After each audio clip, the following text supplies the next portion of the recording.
Hello lovely family, tomato పచ్చిమిరపకాయ పచ్చడి చేసుకోవడానికి ముందుగా ఒక 3 టొమాటోస్ని డైస్ లాగా కట్ చేసుకోండి. అండ్ ఒక ఆనియన్ని డైస్ లాగా కట్ చేసుకోండి, సరిపోతుంది. అండ్ ఒక 4-5 కొత్తిమీర రెక్కలు, 4 వెల్లుల్లి అండ్ ఒక 5 పచ్చిమిరపకాయలు తెంపుకొని పెట్టుకొని ఒక బాండి పెట్టుకొని అది కొంచెం వేడెక్కిన తర్వాత అందులో ఈ కట్ చేసుకున్నవన్నీ వేసేసుకోవాలి.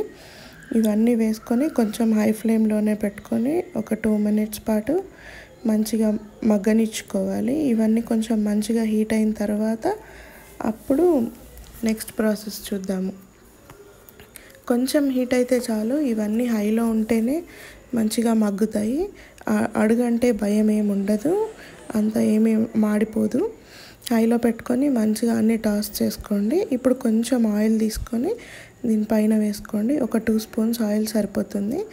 ఆయిల్ వేసుకొని ఒకసారి కలిపేసుకొని మంచిగా మూత పెట్టుకొని దీన్ని ఒక 5 minutes, ఒక 2 minutes మగ్గించుకుంటే చాలు. 2 minutes తర్వాత మగ్గి ఇలా అవుతుంది.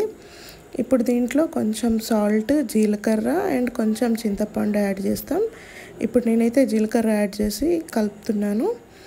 అండ్ తర్వాత మళ్ళీ ఒక 1 minute మగ్గిన తర్వాత అప్పుడు చింతపండు వేస్తాను. ఆ తర్వాత సాల్ట్ యాడ్ చేస్తాను. ఇప్పుడు ఇందులో చూడండి, జస్ట్ ఒక చిన్న రెక్క మాత్రమే చింతపండు యాడ్ చేస్తాను నేను.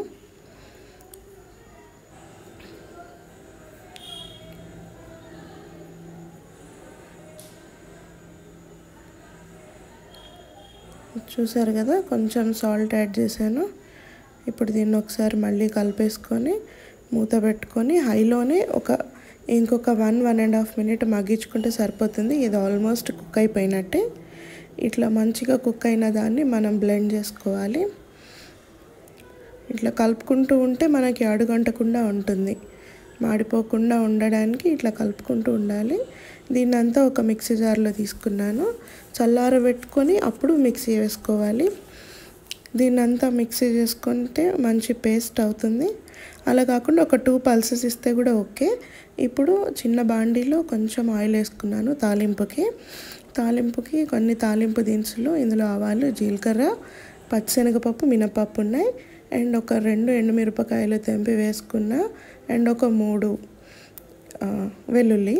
ఇవన్నీ ఇందులో వేడి ఆయిల్లో వేసేసి ఒక్కసారి కొంచెం ఇట్లా ఫ్రై లాగా చేసుకోవాలి. ఇప్పుడు ఇందులో ఒక 4-5 కరివేపాకు రెక్కలు వేసుకోవాలి. వెంటనే దీన్ని తీసి తాలింపుని ఇందాక మనం గ్రైండ్ చేసి పెట్టుకున్న పచ్చడిలో కలిపేసుకొని ఒక 1 minute 2 minutes మూత పెట్టేసుకుంటే ఈ ఫ్లేవర్ ఇదంతా పచ్చడికి మంచిగా పట్టేసి టేస్ట్